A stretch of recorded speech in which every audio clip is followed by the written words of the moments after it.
오늘은 18강의 기독교 바로잡기 두 번째 시간으로서 성서의 완성 과정을 살펴보면서 그 과정에서 어떤 것이 잘못 전해져 내려왔는지, 어떤 것이 바로잡을 필요가 있는지를 유란시아서에 의해서 한번 살펴보겠습니다. 먼저 구약성서부터 시작하겠습니다. 구약성서는 주로 히브리인들이 바벨론의 포로로 잡혀갔을 때 그때 기록이 되기 시작했는데, 실제로 이 히브리인들은 출애굽 당시, 그 출애굽이 1280년경, 주전 1280년경에 이루어졌는데 그때도 사용하던 문자가 없었습니다. 그리고 900년까지, 주전 900년까지 문자를 가지고 있지 못했었는데, 그때까지 모든 이야기들이 따라서 전승에 의존했습니다. 그리고 바벨론의 포로로 잡혀갔을 때는 기원전 586년에서 516년까지인데, 이때 히브리 사제들이 성경을 만들면서 메소포타미아의 창조 소라를 바탕으로 해서 창세기를 완성했습니다.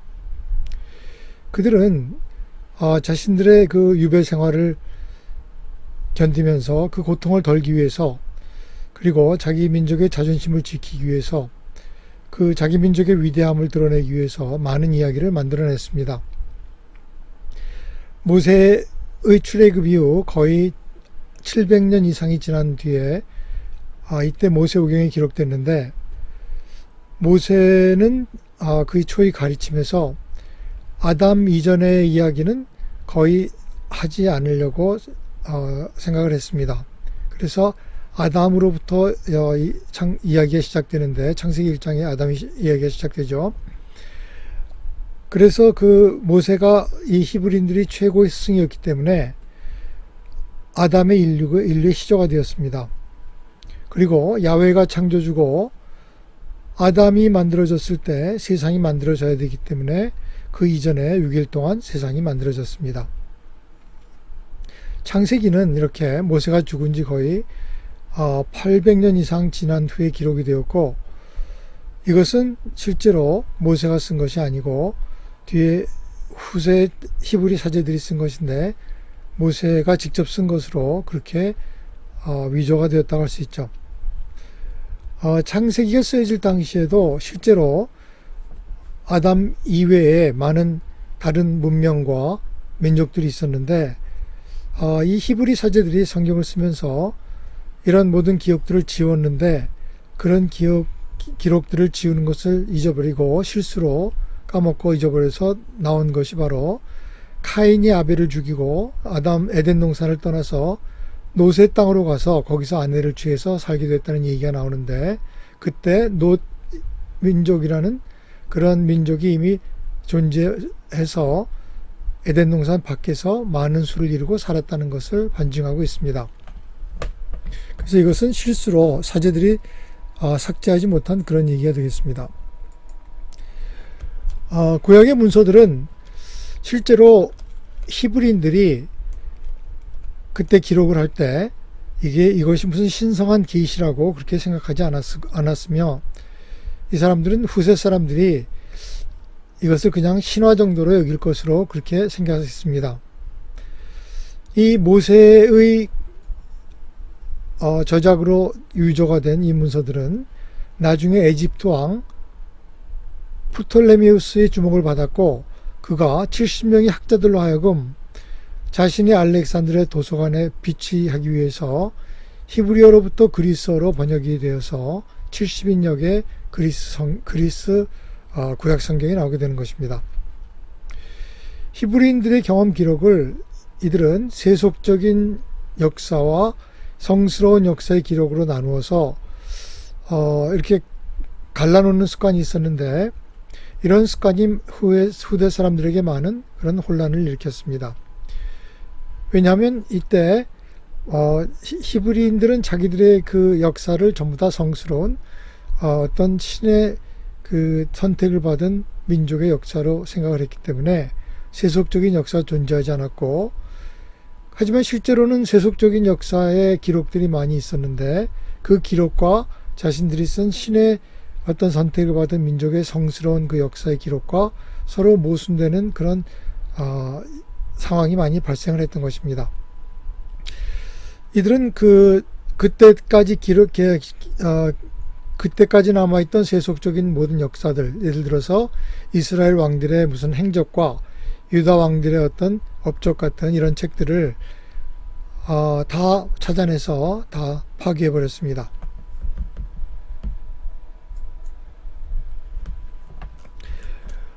히브리 나라가 파괴되고 그들이 메소포타미아의 포로가 된 일은 만약 사제들이 이렇게 어떤 의도적인 그런 자기 민족을 높이려는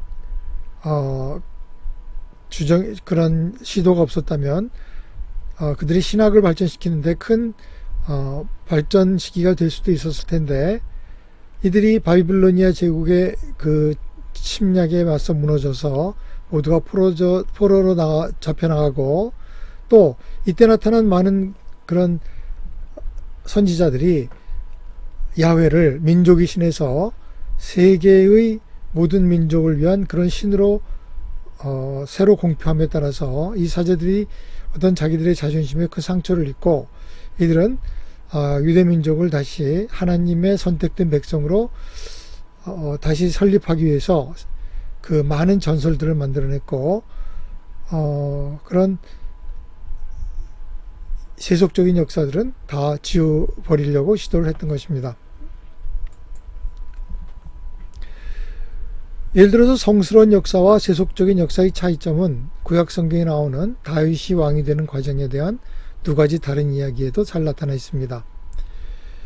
다윗의 직속 부하들, 그러니까 다시 말해서 그의 군대가 그를 왕으로 만드는 세속적인 이야기가 나오는데 그 이야기하고 후에 제사장들이 준비한 아주 장황하고 산문적인 성스러운 역사 기록이 이중으로 기록해 놨게 됩니다.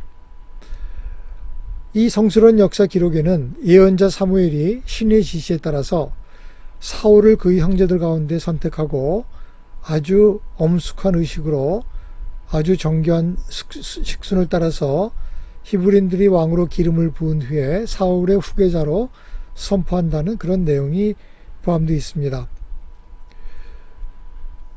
그런데 제사장들은 이런 이스라엘과 신의 기적적인 관계에 대한 허구적인 이야기를 만들어내면서 기록에 이미 있었던 그런 역사적, 사실적인 이야기들을 다 지우지 못하고 삭제하지 못한 경우가 많이 있었습니다. 이번에는 신약 성경의 기록의 배경에 대해서 보겠습니다. 구약 성경과 마찬가지로 신약 성경도 여러 저자에 의해서 오랜 기간에 걸쳐서 기록된 책들로서 아주 복잡한 역사를 통해서 집성되고 편찬되고 또 인정을 받게 됩니다. 교회는 실제로 신약 성서의 어느 부분도 갖지 못한 채 예수님이 돌아가신 이후 거의 30-40년 동안을 기록이 없이 지내게 됩니다. 물론 부분적인 기록이 있었지만은 이런 공식적인 그런 성경이 없었다는 얘기죠. 신약의 정경이 나타나지 않는 것은 초대 교회들이 종말론적인 그런 사상으로 해서 곧바로 예수님이 와서 재림이 일어날 텐데 그런 걸 다 기록하는 것이 무슨 소용이 있느냐는 그런 생각에서 필요를 느끼지 못했고 오랜 그 시간이 지난 뒤에 예수님이 다시 오시지 않고 이런 어떤 행적에 대한 기억들이 다 사라져갈 때쯤 실제로 이제 기록의 필요를 느낄 때가 있어서 그때부터 시작되었는데 가장 먼저 기록된 것이 마가복음이고 그것은 기원 후 60년대의 이야기입니다. 그러니까 예수의 사후 30년가량이 지난 후에 구전의 시대를 거쳐서 이루어졌다고 보겠습니다. 그때까지 수많은 문서들이 떠돌아다니고 나중에는 사복음서만이 인정을 받게 됩니다. 하지만 사복음서에도 서로 다른 부분이 많이 있습니다. 예를 들어 마태복음과 요한복음은 예수님의 족보가 서로 다릅니다. 요한복음은 예수가 성전을 정화한 사건을 예수의 생애 초기에 두었고 반면에 세 복음서는 말기에 두었습니다. 이런 이야기 이외에도 여러 가지 다른 묘사가 서로 다른 성경에서 나오고 있습니다. 우선 마가복음의 기록 상황을 알아보겠습니다. 마가복음은 최초의 복음서로서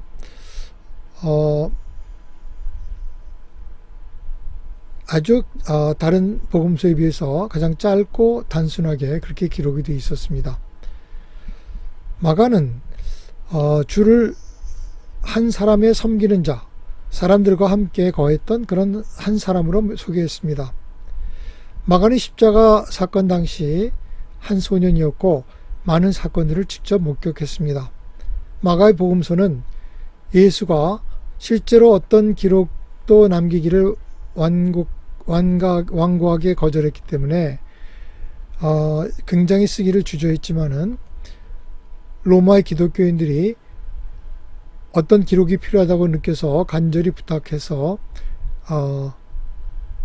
만들어지게 된 그런 복음서인데 베드로의 그런 기억을 많이 의존했기 때문에 베드로에 의한 복음서라고도 할 수 있습니다.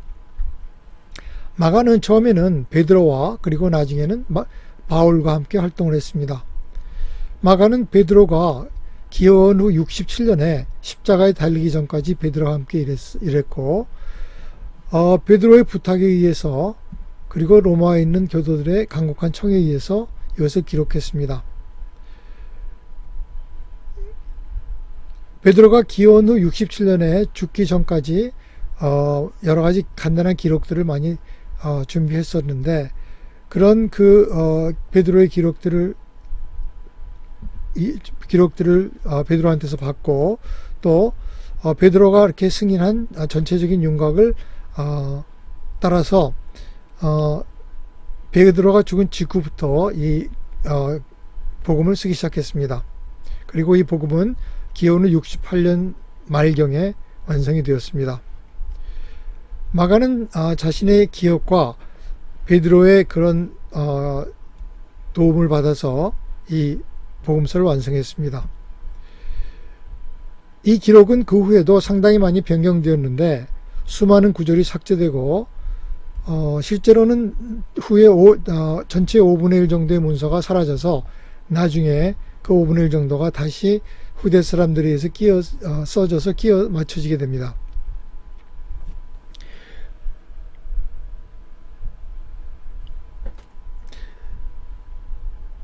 이 마가복음서는 다른 복음서들의 어떤 기초 역할을 하게 됩니다. 제일 먼저 기록이 됐기 때문에 이 기록을 근거로 다른 많은 복음서들이 또 기록이 되게 됩니다. 둘째, 마태복음.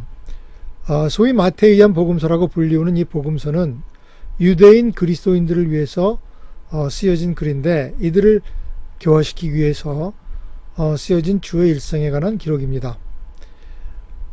이 기록의 저자는 다시 말해서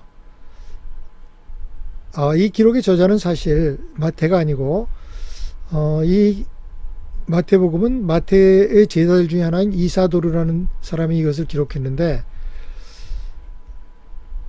이 모든 이야기가 마태가 주의 말씀이라고 기록한 노트, 이것은 현대 성경학자들이 소위 큐문서라고도 불리는데 이 마태의 기록과 그리고 자기 자신의 어떤 그 기억을 합해서 이사도라는 사람이 마태복음을 기술하게 됩니다. 그래서 이 기록의 저자는 예수의 일생 속에서 예수가 행한 대부분의 사건이 예언자에 의해서 선포된 말씀이 성취될 것이라는 그 말을 증명하기 위해서 쓰는 그런 그 노력을 보여줬고, 마태복음에서는 예수를 다윗의 자손으로 묘사하고 있고 그가 율법과 선지자들을 크게 신뢰하고 있는 것처럼 그렇게 서술했습니다. 이 복음서는 말씀드렸듯이 유대인 기독교인들에게 호소하기 위해서 쓰여졌기 때문에 예수가 어떻게 고대의 예언 성취를 이루었고 그가 어떤 다윈의 자손이며 실제로 그는 다윗 자손이 아니었고 자신의 7대 조상 중에 다윗의 집안으로 입양된 그런 그 선조가 있어서 다윗의 자손이라고 불리게 되었습니다. 이사도르는 마태의 노트를 가지고 그 기원후 70년에 로마가 예루살렘을 전부 다 파괴시킬 때 그때 그 노트를 가지고 도시를 빠져나왔습니다. 그리고 요르단강의 동쪽 연안에 있는 펠라라는 곳으로 갔고 거기서부터 AD 71년에 마태복음을 쓰기 시작했습니다. 그런데 이 글을 마태의 복음이라고 그렇게 이름을 붙인 것은 속이려는 의도는 전혀 없었고 그 당시에는 이렇게 하는 것이 제자들이 스승에게 경의를 표하는 그런 당시의 관습이었다고 합니다. 다음에는 누가복음입니다. 피시디아의 안디옥의 의사였던 누가는 바울에 의해서 개정된 그런 이방인이었었는데 주의 일생에 대해서 다른 복음서와는 아주 다른 이야기를 기록했습니다. 그는 주후 47년 바울을 추종하기 시작해서 예수의 일생과 가르침에 대해서 바울로부터 들은 그런 이야기들을 기록을 했습니다. 따라서 이 누가복음은 바울의 복음서라고 부를 수도 있는데 바울뿐만이 아니라 다른 많은 사람으로부터 많은 사실을 수집해서 예수 그리스도 주님의 은혜에 대해서 많이 기록하고 보관했습니다. 누가는 주를 세리들과 죄인들의 친구로 묘사했고 바울이 죽기 전에는 자신의 많은 단편적 기록들을 복음서로 조직화시키지는 않았습니다. 그리고 바울이 죽은 후에 그가 가지고 있던 기록들을 꽤 맞춰서 AD 82년에 그리스의 북서 펠로폰네소스 아케아에서 복음서를 썼습니다. 그는 예수가 세리와 죄인의 친구라고 소개를 했고 대중의 편에 선 사람이라고 했습니다. 누가는 그리스도와 그리스도교에 관한 역사를 다루는 3권의 책을 쓸 계획을 가지고 있었는데 그의 두 번째 책인 사도행전을 완성하고 기원후 90년에 죽었습니다. 복음서의 편집을 위한 재료로서 누가는 처음에는 바울이 자기 체험과 관련시켜 말하였던 예수 일생에 대한 자료에 의존했었는데 그 후에는 누가는 다른 여러 에피소드 목표가 많은 사람들의 대화를 했고 그 대화를 통하여 얻게 된 정보를 가지고 기록을 했을 뿐만 아니라 5분의 4에 해당하는 그런 마가의 사본을 또 가지고 있었기 때문에 그것을 기초로 해서 글을 썼습니다. 그리고 또 이사도라의 글과 그리고 기원후 78년 안디옥에서 세데스라고 하는 한 신자가 쓴 간단한 기록도 가지고 있었습니다.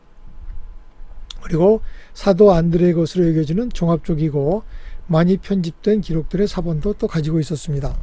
이 모든 걸 종합해서 누가복음을 완성하게 됩니다. 요한복음서에는 다른 기록들에서 볼 수 없는 유대 지역과 예루살렘 근동에 있는 예수의 활동들이 많이 기록되어 있습니다.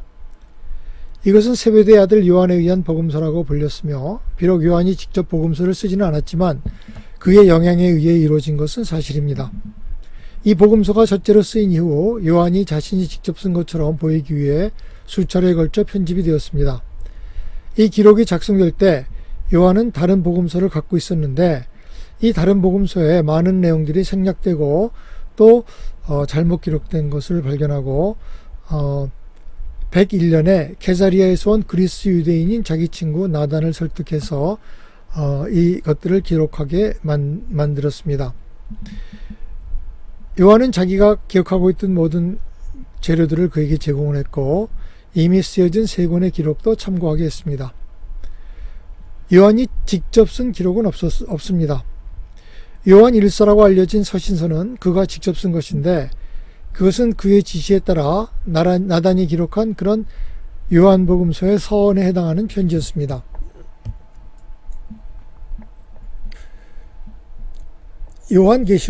요한계시록은 판모섬에 요한이 유배되었을 때 요한이 직접 계시록을 썼는데 지금 우리가 갖고 있는 계시록은 많이 단축되어지고 왜곡되어진 형태의 것입니다.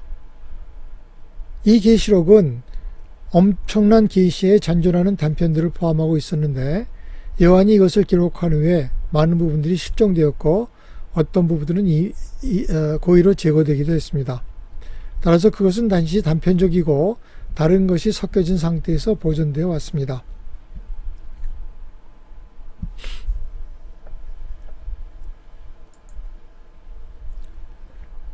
이 저자들 모두 예수의 모습을 보았던 그대로 기억나는 대로 혹은 그에 대해 배운 대로 정직하게 기록하였으며 오래전에 있었던 이 사건들은 나중에 지지를 받게 된 바울의 그리스도교 신학에 의해서 영향을 받아서 실제로 그 기록에 영향이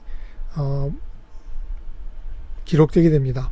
이러한 기록들은 불완전하긴 것이긴 하지만 거의 2000년 동안 유라시아의 역사의 방향을 바꾸기에는 충분한 것이었습니다. 마가와 마태 그리고 누가복음은 예수가 자신의 신성한 뜻을 확인하고 그 뜻을 행하려고 장엄한 투쟁에 임하고 있었을 때의 인간 예수의 모습을 간직하고 있습니다. 요한복음은 예수가 신성한 충만한 의식을 가지고 지상을 거닐었던 그런 승리한 예수의 모습을 보여주고 있습니다. 주의 일생을 공부한 사람들이 저지른 큰 오류는 어떤 사람들은 그를 전반적으로 인간으로 생각하였고 어떤 사람들은 또 그를 오로지 신성으로만 생각하였습니다. 그는 그의 모든 체험을 통하여 진실로 인간인 동시에 신이었으며 지금도 여전히 그러합니다. 신약 성경이 기록되던 당시에 저자들은 부활한 예수의 신성을 가장 깊이 믿었을 뿐만 아니라 그들은 하늘 왕국을 더할 나위 없이 이루기 위하여 그의 즉각적인 땅으로의 재림을 헌신적으로 그리고 진심으로 믿었습니다. 주가 이렇게 신속하게 재림할 것이라는 것에 대한 강한 신앙은 주의 순전한 인간 체험들과 속성들을 보여주는 그러한 자료들을 기록해서 생략해버리려는 그런 추세에 큰 영향을 끼쳤습니다. 전체 그리스도교 운동은 나사렛 예수의 인간 모습으로부터 부활한 그리스도, 영광되고 곧 재림하는 주 예수 그리스도의 찬미로 바로 향하게 되었습니다.